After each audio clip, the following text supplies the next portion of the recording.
So வணக்கம் உறவுகளே, welcome back to the video. So இன்றைக்கி நம்ம எதை பற்றி பார்க்க போகிறோம் அப்படின்னு பார்த்தீங்கன்னா, ஒரு ரைடுக்கு என்னென்னலாம் எடுத்துகிட்டு போவோம், என்னென்ன ப்ரிப்பரேஷன் பண்ணுவோம், ஸோ என்ன கேஜெட்ஸ்லாம் எடுத்துகிட்டு போனோம், என்னென்ன மெட்டீரியல்ஸ் எடுத்துகிட்டு போனோம், எதெல்லாம் எப்போ யூஸ் ஆகுன்ற ஒரு சின்ன ப்ரீஃப் தான் இந்த வீடியோ.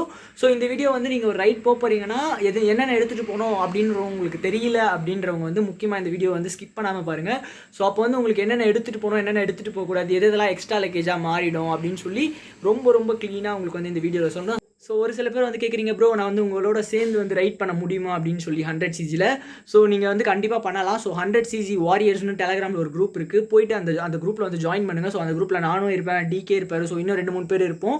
அந்த குரூப்பில் வந்து நம்ம பேசிக்கலாம், எப்போ ரைட் பண்ண போகிறோம், எப்போ அதுக்கான ப்ரிப்பரேஷன், அந்த பிளான் தான் வந்து அந்த குரூப்பில் பண்ண போகிறோம். ஓகேங்களா? இந்த குரூப் வந்து எப்போவுமே இருக்கும். நீங்கள் இந்த வீடியோ எப்போ பார்த்தாலுமே நீங்கள் அந்த குரூப்பில் போய் ஜாயின் பண்ணிக்கோங்க. அது ஒரு சின்ன அன்பான வேண்டுகோள். ஸோ இப்போ வந்து நம்ம டேரெக்டாக வீடியோக்குள்ளே போய் என்னோட நீங்கள் டிஜிட்டலாக ட்ராவல் பண்ணணுமா, உங்களோட ஹெட்ஃபோன்ஸ் மாட்டிங்க அண்ட் ஸ்விட்ச் to 1080p pixels.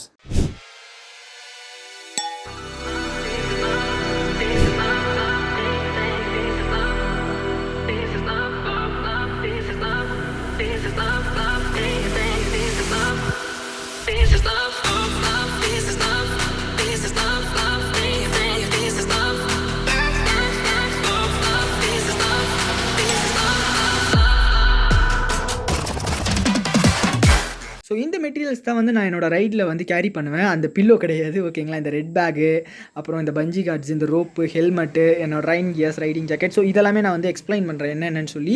So first வந்து நம்ம இந்த பக்கம் வந்து வரலாம். இது வந்து வெறும் கவர் தாங்க, இதுக்கு பின்னாடி வந்து பில்லோ தான் இருக்குது, ஓகேங்களா? ஸோ அது எதுவும் இருக்குதுன்னு நினச்சிக்காதீங்க. இது வந்து பேக். இந்த பேக்கோட கெப்பாசிட்டி எவ்வளோன்னு பார்த்தீங்கன்னா 50 liters கெப்பாசிட்டி. இது வந்து ஒரு பேக் தான், ஓகேங்களா? இப்போ பாருங்கள், தெரியுதுங்களா? ஸோ இது வந்து ஒரு நார்மல் வந்து பேக் தான். நம்ம வந்து ட்ரக்கிங் பண்ணால் கூட இந்த பேக் எடுத்துகிட்டு போகலாம். ஒரு 50 liters கெப்பாசிட்டி, ஓகேங்களா? இந்த பேக்கு. ஸோ இதை தான் வந்து நான் எப்போவுமே வந்து லக்கேஜ் எடுத்துகிட்டு போகிறதுக்கு இந்த ஒரு பேக்கை தான் யூஸ் பண்ணுவேன். என்கிட்ட சேடல் பேக்கோ இல்லை ப்ராப்பரான ரைடிங் பேக்கும் எதுவுமே கிடையாது. ஸோ இந்த ஒரு பேக்கில் தான் நான் வந்து எப்போயுமே எடுத்துகிட்டு போவேன். இது இல்லாமல் வந்து என்னோடய பேக். ஸோ இது என்னோடய காலேஜ் பேக், அந்த பேக்கை நான் யூஸ் பண்ணிப்பேன். இது வந்து நான் எடுத்துகிட்டு போகிறேன், நான் டைப் பண்ணி எடுத்துகிட்டு போகும்போது எனக்கு மழை பெய்யுது அப்படின்னு சொல்லி பார்த்தீங்கன்னா, இந்த பேக் வந்து நான் தனியாக வந்து டெக்கத்தாலானில் வாங்கினேன். இதோட ரேட் வந்து 400 rupees. ஸோ இதோட கெப்பாசிட்டி பார்த்தீங்கன்னா 100 liter. ஸோ 100 liter பேக்கு இது கெப்பாசிட்டி பண்ணலாம். நான் என்ன பண்ணுவேன்னா, இந்த 50 liter தானே நான் ஃபுல்லாகவே சரௌண்ட் பண்ணிட்டு தான் வைப்பேன். ஸோ எந்த பக்கமே தண்ணி போகக்கூடாது அப்படின்னு சொல்லி இது வந்து என்னோடய கியர்ஸ், மீன்ஸ் என்னோடய எப்படி சொல்கிறது, என்னோட லக்கேஜ் எடுத்துகிட்டு போகிறதுக்கு இந்த இது யூஸ் பண்ணுவேன். இது இல்லாமல் என் லக்கேஜ் கூட என்ன ஒரு மெட்டீரியல் ஆட் ஆகும்னு பார்த்தீங்கன்னா, இந்த டூல் பேக், மீன்ஸ் இதை கிட் பேக்னு சொல்லலாமா? ஸோ இது வந்து என்னோடய கிட் பேக்கு. ஸோ இந்த கிட் பேக்கில் என்னென்ன இருக்குதுன்னு பார்க்கலாமா? First so kit bag open பண்ணியாச்சு. ஸோ கிட் பேக் ஓப்பன் பண்ணணுமே என்ன இருக்குன்னு பார்த்தீங்கன்னா, ஃபஸ்ட் வந்து கவர் இருக்கும். இந்த கவர் எதுக்குன்னா, சம்திங் ஏதோ என்னோடய கியர்ஸ் வந்து நனைஞ்சிருச்சுன்னா இதில் எடுத்துகிட்டு போகிறதுக்கு இது எப்போயுமே என் பேக்கில் இருக்கும். அப்புறம் ஒரு சின்ன இது சம்திங் வண்டி வந்து ஏதாவது ஆயிடுச்சுன்னா ஒரு அழுக்கு துணி, வண்டி இல்லைனா ரைடில் இருக்குமா வண்டி துடைக்கிறதுக்கு எதுக்கு நான் யூஸ் பண்ணுறதுக்காக ஒரு நார்மலான கிளாத்து. இது இல்லாமல் என்னோட பழைய ரைடிங் க்ளவுஸ் வந்து இதில் வச்சுருப்பேன். ஏன்னா இன்கேஸ் வந்து இந்த க்ளவுஸ் என்னால் யூஸ் பண்ண முடியல, மழையில் நனைஞ்சிருச்சுன்னு பார்த்தீங்கன்னா என்னோட பழைய க்ளவுஸ், ஓகேங்களா? ஸோ இது என்கிட்ட எப்போயுமே இருக்கும். இது இல்லாமல் வந்து டூல்ஸ்லாம் என்னென்ன வச்சுருப்பேன், இல்லைனா எக்ஸ்ட்ரா இது என்னென்ன வச்சுருப்பேன்னு பார்த்தீங்கன்னா 3 ஐட்டம் வந்து எப்போவுமே என்கிட்ட இருக்கும். ஸோ இந்த 3 ஐட்டம் வந்து என்கிட்ட எப்போவுமே இருக்கும். இந்த 3 என்னென்னு பார்த்தீங்கன்னா, இது வந்து கிளச் கேபிள். ஸோ ஓகேங்களா, இது வந்து கிளச் கேபிள், இது ஆக்சிலேட்டர் கேபிள், இது பிரேக் கேபிள், ஓகேங்களா? இந்த 3 ஐட்டம் வந்து என்கிட்ட எப்போயுமே இருக்கும். ஏபிசி ஆஃப் டிரைவிங்னு சொல்லுவாங்க, அதாவது வந்து ஆக்சிலேட்டர், பிரேக், கிளச். ஸோ இந்த 3 வந்து நம்ம பைக்கில் ரொம்ப வந்து முக்கியமான விஷயம். இப்போ ஹையர் சிசி பைக்கு அந்த மாதிரி எதனா போகணுன்னா கூட பீஸ் போயிடுச்சு, அதெல்லாம் கேரி பண்ணலாம். நம்ம வண்டியில் வந்து இந்த 3 டிஃபால்ட்டை தவிர வேறு எதுவுமே வராது. ரிமோட்டான பிளேஸில் போய் நம்ம மாட்டிக்கிட்டோம் அப்படின்னு சொன்னிங்கன்னா ஸோ இது யூஸ் ஆகும். இது இல்லாமல் நிறைய பேர் கேட்கலாம், பஞ்சர் ஆகிட்டா எப்படி ப்ரோன்ட்டு. ஸோ என்னோட டயர் வந்து 2மே டியூப்லெஸ்ஸாக இருந்தது. ஐ திங்க் லாஸ்ட் வீக் தான் நினைக்கிறேன், லாஸ்ட் வீக் இல்லை, லாக்டவுன் போடுறதுக்கு முன்னாடி. லாக்டவுன் போய்ட்டே 2-3 வாரம் ஆயிடுச்சு. ஸோ லாக்டவுன் போடுறதுக்கு முன்னாடி வந்து என்னோட பேக் வீல் வந்து நான் ஃபுல்லாக தேஞ்சிடுச்சுன்னு பேக் வீல் வந்து நான் மாற்றிட்டேன். பேக் வீல் வந்து சிஎட் போட்டேன், ஓகேங்களா? சிஎட் ஆல்ரெடி என்கிட்ட இருந்தது. இதுக்கு முன்னாடி நான் என்னோட பழைய பைக்கில் யூஸ் பண்ணியிருந்தேன். அது புது டயர். நான் வாங்கி போட்டோன்னே என் பைக் வந்து ரிப்பேர் ஆகி நின்றுடுச்சு. ஸோ அதுக்கப்புறம் தான் நான் வந்து ப்ரெடேட்டர் ரெடி பண்ணேன். ஸோ அந்த டயர் வந்து புதுசாக இருந்தது. ஜஸ்ட் ஒரு 250 கிலோமீட்டர்ஸோ எவ்வளோ தான் ஓடி இருந்தது அந்த டயர். நான் போட்டு அவ்வளோதான் ஓட்டினேன். அதுக்குள்ளே வண்டி இன்ஜின் ஃபால்ட் வந்துருச்சு. ஸோ அதனால் அந்த பைக்கை ரெடி பண்ண வேணாம் நிப்பாட்டிட்டு தான் நான் ப்ரெடேட்டரில் இன்வெஸ்ட் பண்ணி ப்ரெடேட்டரை ஃபுல்லாக ரெடி பண்ணி முடித்தேன். ஸோ இப்போ அந்த டாபிக் போவேன். அந்த டயர் எடுத்து நான் ப்ரெடேட்டருக்கு யூஸ் பண்ணேன். அது வந்து டியூப் டயர், அதனால் வந்து இப்போ பஞ்சர் ஆச்சுன்னா எக்ஸ்ட்ரா இதில் இது கூட என்கிட்ட என்ன ஒன்று சேரும்னு பார்த்தீங்கன்னா ஒரு டியூப் வந்து சேர்ந்துடும், பேக் டியூப் மட்டும். ஏன்னா ஃப்ரண்ட்டில் வந்து எனக்கு டியூப்லெஸ் டயர்ன்றதுனால பிரச்சனை இல்லை, பட் பேக்கில் வந்து டியூப்ன்றதுனால சம்திங் ஏதோ பஞ்சர் ஆகிடுச்சு, நான் ஒரு 10 கிலோமீட்டர்ஸ் வந்து வண்டி அப்படியே ஓட்டிட்டு போகிறேன்னு பார்த்தீங்கன்னா என்னோட டியூப் வந்து கிழிஞ்சிரும். டியூப் கிழியுதுன்னா பஞ்சரான இடத்துல கிழியாது, மவுத் இருக்குது பார்த்தீங்களா, மவுத்தாண்ட வந்து டியூப் கிழிஞ்சிரும் கம்பல்சரி. வண்டி வந்து பஞ்சர் ஆகிட்ட பேர் காற்று இல்லாமல் ஓட்டினாலும் பஞ்சர் ஆகிட்டு ஓட்டினாலும் அது கிழிஞ்சிரும். ஸோ அப்போ வந்து டியூப் மாற்றுற மாதிரி ஆகும். அதனால் வந்து இன்னும் வந்து நான் ரைட் போகும்போது என் கூட இன்னும் ஒரே ஒரு மெட்டீரியல் ஆட் ஆகும், டியூப். ஸோ இது இல்லாமல் என்கிட்ட இதில் என்னென்ன இருக்குதுன்னு பார்த்தீங்கன்னா அது பஞ்சர் கிட்டு சொல்லியிருந்தேன்ல, இதை பாருங்கள். ஆல்ரெடி வந்து 3 பஞ்சர் நானே போட்டிருக்கேன் தனியாக வீட்டில் இங்கே லோக்கலில் ஓட்டும் போதே ஆகிடுச்சு. ஸோ அதனால தான் இந்த 3 ரக்காளி.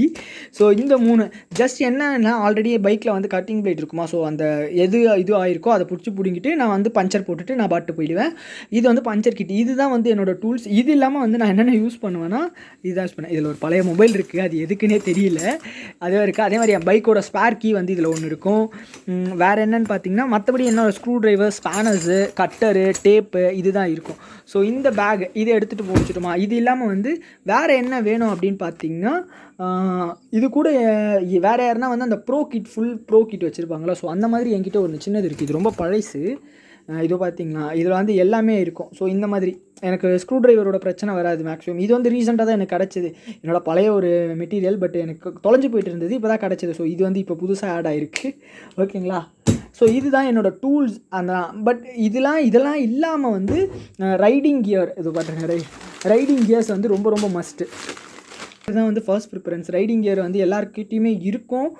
மேபி இல்லாதவங்க ரைடிங் கியரை வந்து பர்ச்சேஸ் பண்ணுங்கள். ஸோ என்னோடய வந்து மோட்டோவியர் ஜாக்கெட் என்கிட்ட வந்து நான் ஏன் மோட்டோவியர் எடுத்துன்ட்டு இன்றைக்கி வரைக்கும் யோசிக்கிறேன், பட் நல்ல ஒரு ஜாக்கெட் தான். பட் என்ன ஸ்பீட் லிமிட் வந்து கம்மி, ஸோ அதனால தான் சூஸ் பண்ணேன். என்னோடய ஒரே ஒரு ஆப்ஷனில் இருந்தது வந்து ரொம்ப பட்ஜெட் ஃப்ரெண்ட்லியாக இருந்தது எனக்கு இது தான். ஸோ இதுக்கப்புறம் வந்து கண்டிப்பாக நான் அப்கிரேட் பண்ணியே ஆகணும்.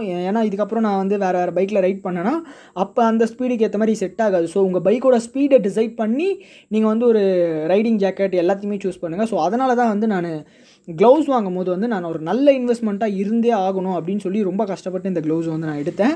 ஸோ இந்த க்ளவுஸோட ரேட் வந்து ஆல்ரெடி சொல்லியிருப்பேன், இருந்தாலும் இப்போயும் சொல்கிறேன் பாருங்கள். இந்த க்ளவுஸோட ரேட் வந்து 5199, அதாவது வந்து 5200 ருபீஸ் வந்து வெறும் க்ளவுஸுக்கு மட்டும் நான் இன்வெஸ்ட் பண்ணேன். இது வந்து கேங்க்ரூ எடிஷன், ஸ்பெஷல் எடிஷன். இது இல்லாமல் நார்மல் எடிஷன் வரும். நார்மல் எடிஷன் வந்து மாட்டுத்தோலில் செய்வாங்க. ஸோ அது வந்து ஒரு இப்போ வந்து 3999 இருக்குது, 4000 ரூபா. ஸோ இது வந்து 5199, அதாவது 5200 ரூபா கம்மி, ஓகேங்களா. ஸோ இது வந்து கேங்க்ரூ எடிஷன். இது வந்து கங்காரோட லெதர், கொஞ்சம் லைஃப் நல்லா வரும் அப்படின்னு சொன்னாங்க. ஸோ அந்த டைமில் வந்து என்னோட சைஸுக்கும் வந்து கவ் எடிஷன் இல்லை, ஸோ கேங்க்ரூ எடிஷன் மட்டும் தான் என்னோட ஹேண்ட் சைஸுக்கு இருந்தது. ஸோ எனக்கு வந்து வாங்கியே ஆகணும், இல்லைனா கையில் இருந்தால் காசு செலவாயிடும்ன்ற ஒரு பட்சத்தில் வந்து நான் வந்து எடுத்துட்டேன். சரி, எக்ஸ்ட்ரா 1200னாலும் எனக்கு வந்து நல்லா இருந்தது. அதே மாதிரி நான் போட்டு பார்த்தேன். அவங்க வந்து ஒரு டேமேஜ் பீஸ் ஒன்று இருந்தது, ரிட்டன் அனுப்பலான்னு வச்சுருந்தாங்க. ஸோ அந்த பீஸை வந்து நான் போட்டு பார்த்தேன். ஒரு க்ளவ் வந்து கிழிஞ்சிருந்தது, அது வந்து டேமேஜ் ரிட்டன் அனுப்புறதுக்காக வச்சுருந்தாங்க. ஒரு க்ளவ் நல்லா இருந்தது, அதையும் போட்டு பார்த்தேன். கேங்க்ரூ எடிஷனும் போட்டு பார்த்தேன். அப்போ எனக்கு கேங்க்ரூ எடிஷன் வந்து ரொம்ப ரொம்ப சூப்பராக ஃபீல் ஆச்சு. ஸோ அதனால் நான் கேங்க்ரூ எடிஷன் எடுத்துட்டேன். ஸோ இது வந்து என்னோட ரைடிங் க்ளவுஸ். இது இல்லாமல் வந்து நான் என்ன ஜாக்கெட் யூஸ் பண்ணுறேன்னு பார்த்தீங்கன்னா மோட்டோவியர் கூல் ப்ரோ. இந்த ஜாக்கெட்டோட ரிவ்யூவும் இந்த க்ளவுஸோட ரிவ்யூவும் வந்து நான் ஆல்ரெடி சேனலில் போட்டிருப்பேன், வேணும்னா மேலே ஐ பட்டனில் தரேன், அதை பார்த்துக்குங்க. ஸோ இது இல்லாமல் நான் வந்து நார்மலான என்னோட பழைய ஹெல்மெட் தான் யூஸ் பண்ணிகிட்ருக்கேன். பிகாஸ் என்னோட ஸ்பீட் லிமிட் வந்து கம்மின்றதுனால சரி நான் வந்து இப்போது அதுக்கு அடுத்த நீங்கள் கேட்பீங்க, ப்ரோ வேகாஸ் ஹெல்மெட் யூஸ் பண்ணிட்டு இருக்கீங்க, கொஞ்சம் நல்ல ஹெல்மெட் போகலாமே அப்படின்லாம் கேட்கலாம். ஸோ வேகாஸும் நல்ல ஹெல்மெட் தான். எனக்கு வந்து இதில் நான் ஃபஸ்ட் எடுக்கும் போது டியூவல் வைசர் இருந்தது, இது பாருங்கள், டியூவல் வைசர் இருந்தது. ஸோ அது வந்து எல்லோரும் கேட்குறீங்களா நீங்கள் எப்படி மவுண்ட் பண்ணி எடுக்கிறீங்க வீடியோஸ்லாம் அப்படின்னு கேட்குறீங்க. ஸோ அதுக்கான வீடியோ வந்து நெக்ஸ்ட்டாக வரும். என்னோடய ஹெல்மெட், ஸோ என்னோட டியூவல் வைசர் வந்து ரொம்ப யூஸாக இருக்கும். நீங்கள் எப்பவுமே எடுத்திங்கன்னா டியூவல் வைசர் எடுங்க. இல்லை அப்படி நீங்கள் எப்பவுமே ஒரு கிளாஸ் வந்து ஒன்று மெயின்டைன் பண்ணுவீங்க அப்படின்னு சொன்னால் ஸ்பெட்ஸோ சம்திங் ஏதோ கூலர்ஸோ ஏதோ யூஸ் பண்ணுவீங்கன்னா அப்போ வந்து உங்களுக்கு வந்து இது யூஸ் ஆகுது. பட் இது வந்து ரொம்ப ரொம்ப ரொம்ப சூப்பராக யூஸ் ஆகும் நீங்கள் ரைடிங்கில் இருக்கும்போது. அப்புறம் பார்த்தீங்கன்னா என்னோடய மைக் தெரியும். ஸோ என்னோடய மைக்கோட ஸ்பான்ச் இது. ஸோ என்னோடய ஹெல்மெட் செட்டப் இது தான். இன்னும் என்கிட்ட என்னென்ன ரைடிங் கியர்ஸ்லாம் இல்லைன்னு நானே சொல்கிறேன் பார்த்துங்களேன். என்கிட்ட ரைடிங் பேண்ட் இல்லை. ஸோ ரைடிங் பேண்ட் இல்லைனாலும் வேறு என்ன இருக்கலாம்னா நீ கார்டு எடுக்கலாம். ஸோ பேக்கில் வந்து டாக் ஒன்று கத்திக்கிட்டே இருக்குது, அதை தட்டி விடுங்க. நீ கார்டு அப்படி இல்லைனா ரைடிங் பேண்ட், இது 2 இருக்கணும். அப்புறம் ரைடிங் பூட் இருக்கணும். என்கிட்ட என்ன இருக்குன்னு பார்த்தீங்கன்னா நார்மல் ஒரு கேன்வாஷ் ஷூ தான் யூஸ் இருக்கும். கேன்வாஷ்னு சொல்ல முடியாது, ஒரு பூட் மாதிரி இருக்கும். பிகாஸ் வந்து ஃப்ரண்ட்டில் வந்து இரும்பு இருக்கும், கீழே வந்து இரும்பு இருக்கும். சம்திங் அந்த பரைட்லாம் போடுறதுக்கு போடுவாங்க பார்த்தீங்களா, அந்த மாதிரி ஒரு கலரில் ஷூ இருக்கும்.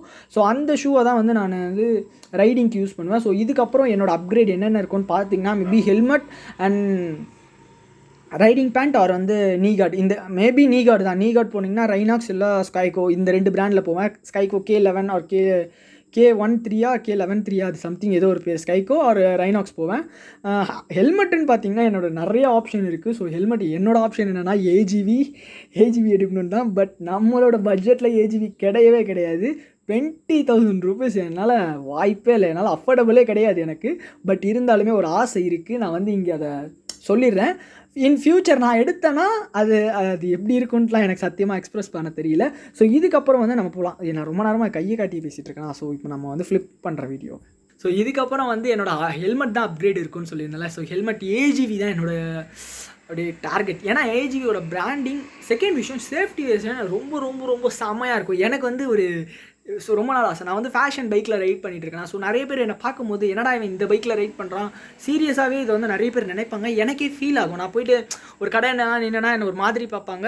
அவங்க பார்க்குற பார்வையிலேயே தெரிஞ்சிடும் சில. ஏன்னா என்னோடய பைக் சின்னது. என் பக்கத்தில் வந்து சம்திங் GT 650 இல்லை வேர்சஸ் இல்லைனா நிஞ்சா அந்த மாதிரி இருக்கவங்க ரைட் பண்ணுறதை பார்த்துட்டு, ஸோ என் பைக்கை பார்த்தோன்னே வந்து அதர் பீப்புள்ஸ், நான் ரைடிங்கில் இருக்க அவங்களோட மைண்ட் செட்டே சொல்ல, அதர் பீப்புள்ஸ் பார்க்கும்போது ஒரு மாதிரி நினைப்பாங்க. இன்கேஸ் ஒரு சில ரைடர்ஸும் இருக்காங்க, நீங்கள் வந்து லோ சிசி என்னடா இவன் இந்த பைக்கெல்லாம் வச்சு ரைட் பண்ணிட்டு இவன் யார் அடிச்சா அப்படின்னு நினைக்கிற மாதிரிலாம் இருக்காங்க. ஓகேங்களா? ஸோ அவங்களாம் வந்து நார்மலாக ஒரு எம்டி ஹெல்மெட்டு இல்லை ஆக்ஸார் இந்த மாதிரி ஹெல்மெட்ஸ்லாம் யூஸ் பண்ணிட்டு இருப்பாங்க. ஸோ அப்போ வந்து நான் ஏஜிவி ஹெல்மெட் போயிட்டு ஒரு மாதம் இருங்கன்னா, என்னடா இவன் பைக்கை பார்க்குறதுக்கும் ஹெல்மெட்டுக்கும் சம்மந்தமே இல்லையாடா அப்படின்னு நினைப்பாங்க. ஸோ அப்போ வந்து அவங்களுக்கு பிடிக்கணும். ஸோ வந்து ரைடிங்கிறது வந்து ஒருத்தரோட பேஷனை பொறுத்து இருக்குது, அவங்க பைக்கை பொறுத்து கிடையவே கிடையாது. இன்னும் பார்த்தீங்கன்னா நிறைய பேர் வந்து நிறைய ஹிமாலயா சரி நிறைய சூப்பர் பைக்ஸ்லாம் வச்சுக்கிட்டு வீட்டில் தான் இருப்பாங்க, ரைட் பண்ண மாட்டாங்க. பட் ரைட் பண்ணுற நிறைய பேரை பார்த்தீங்கன்னா, மீன்ஸ் அந்த பைக் வச்சுருக்கவங்க தனியாக ரைட் பண்ணவும் செய்வாங்க. பட் அவங்க எல்லாத்த விட பார்த்தீங்கன்னா இந்த மாதிரி லோ சிசி பைக்ஸ் வந்து வேறு லெவல். அதோட எப்படி சொல்கிறது, அதோட அட்வென்ச்சர் லெவலே வேறு லெவலில் இருக்கும். நாங்கள் என்ஜாய் பண்ணுற அளவுக்கு அவங்க என்ஜாய் பண்ணுவாங்களான்னா தெரியல. ஏன்னா பைக் ஒரு இடத்துல நிப்பாட்டும் போது பயம்லாம் இருக்கும். கம்பல்சரி ஒரு சூப்பர் பைக் வந்து மெயின்டைன் பண்ணுறவங்களுக்கு வந்து அது தெரியும். ஏன்னா ஒரு பைக்கை நிப்பாட்டு போனால் ஸ்க்ராச் பண்ணிவிடுவாங்களோ, ஏதாவது உடச்சிருவாங்களோ, அதெல்லாம் நிறைய பயம் இருக்கும். பட் நாங்கள் அப்படிலாம் இல்லை. ஒரு இடத்துக்கு போகிறோமா, அங்கே எக்ஸ்ப்ளோர் பண்ணுறோமா, எங்கள் அல்டிமேட் லெவலில் எக்ஸ்ப்ளோர் பண்ணுவோம். ஸோ அதுதான் வந்து எங்களோட ப்ளஸ் பாயிண்ட். ஸோ அந்த மாதிரி ஒரு ஃபீல் எனக்கு ஏஜிவி யூஸ் பண்ணணும் அப்படின்னு சொல்லி அதுக்காக மட்டும்தான். அதுக்கப்புறம் வேறு என்ன, என்னோடய நீ கார்டு அப்கிரேட் பண்ணுவேன். ஸோ இதுதான் நான் வந்து அப்கிரேட் பண்ண போகிறது. பட் என்கிட்ட ஸ்டில் இது இவ்வளோ இருக்குது ரைடிங் பண்ணுறதுக்கு. ஸோ இது எல்லாத்தையுமே வந்து நான் ஒரே நாளில் வாங்கலை. இதுக்கு பின்னாடி வந்து பல ஸ்டோரி இருக்குது. ஸோ அதனால தான் நிறைய பேர் வந்து ரைடிங் கியர் இல்லாமல் ரைட் பண்ணலாமங்களா, ப்ரோ எல்லாமே வந்து உங்களோட சேஃப்டி பொறுத்து தான். ஸோ உங்கள் உயிருக்கு நீங்கள் எவ்வளோ மதிப்பு கொடுக்குறீங்கன்ற பொறுத்து தான் நீங்கள் ரைடிங் கியர்ஸில் வந்து இன்வெஸ்ட் பண்ணணும். ஸோ ஹெல்மெட் வந்து உங்களோட பைக்கோட ஸ்பீடை பொறுத்து தான் ஹெல்மெட் எடுக்கணும். ஸோ அது மட்டும் கன்ஃபார்ம். ரைடிங் கியர்ஸ் வந்து உங்களோட பைக்கோட ஸ்பீடை பொறுத்து தான். நீங்கள் உங்ககிட்ட மணி இருக்குன்னு சொல்லி நீங்கள் எடுக்கலாம், மணி இல்லைன்னு சொல்லி கம்மியாக எடுத்துடாதீங்க. அதுதான் விஷயம். மணி இருக்குங்க உங்ககிட்ட சேர்த்து வச்சுருக்கீங்க அப்படின்னீங்கன்னா, ஸோ மணி இருக்குது நீங்கள் சேர்த்து வச்சுருக்கீங்கன்னா எடுத்துருங்க. பட் மணி இல்லை ப்ரோ அப்படின்னு சொல்லிட்டீங்கன்னா கம்பல்சரி சேர்த்து வைங்க. ஏன்னா உங்கள் பைக் வந்து ஒரு 200cc பைக்காக இருந்தாலும் சரி, 150cc பைக்காக இருந்தாலும் சரி, உங்கள் பைக் ஸ்பீடாக போகுதுன்னா கம்பல்சரி நீங்கள் ஸ்பீடாக ஓட்டுவீங்க. இல்லை ப்ரோ நான் 70 km ஸ்பீட்னால ஓட்டவே மாட்டேன் அப்படின்னா சத்தியமாக கிடையவே கிடையாது. நீங்கள் ஹைவே எடுத்துகிட்டு போனீங்கன்னா கம்பல்சரி நீங்கள் 70 ஓட்டிகிட்டு இருப்பீங்க. கொஞ்ச நேரத்தில் பார்த்தீங்கன்னா 90, 100 ஓட்ட ஆரம்பிச்சிடுங்க. உங்கள் பைக் வந்து ஆட்டோமேட்டிக்காக நீங்கள் க்ரூஸ் பண்ண ஆரம்பிச்சிடுங்க. ஸோ உங்கள் பைக்கோட ஸ்பீடை பொறுத்து உங்களோட ரைடிங் கியர்ஸை வந்து நீங்கள் டிசைட் பண்ணுங்கள். அப்படி பைக் இல்லைன்றீங்கன்னா ஒரு நார்மலாக ஒரு 200cc பைக் கேட்டகரி வச்சுருக்கோங்க, என்ன அந்த ஸ்பீடுக்கு ஏற்ற மாதிரி நீங்கள் எடுத்துக்கோங்க. அது வந்து சேஃப்டி. ஏன்னா நீங்கள் அபவுட் 200cc போவீங்களா போக மாட்டீங்களா எல்லாமே டிபெண்ட்ஸ் அப்பான் யூ. ஓகேங்களா? உங்களை பொறுத்து தான். ஸோ அதனால் இந்த வீடியோ இதோட எண்ட் பண்ணலான்னு நினைக்கிறேன். நான் என்னென்ன கியர்ஸ் யூஸ் பண்ணுவேன், என்னென்ன யூஸ் பண்ணுறேன்னு நிறைய பேருக்கு இப்போ தெரிஞ்சுட்டு இருக்கும். ஸோ இந்த வீடியோ இதோட எண்ட் பண்ணுறேன். Tata, bye guys.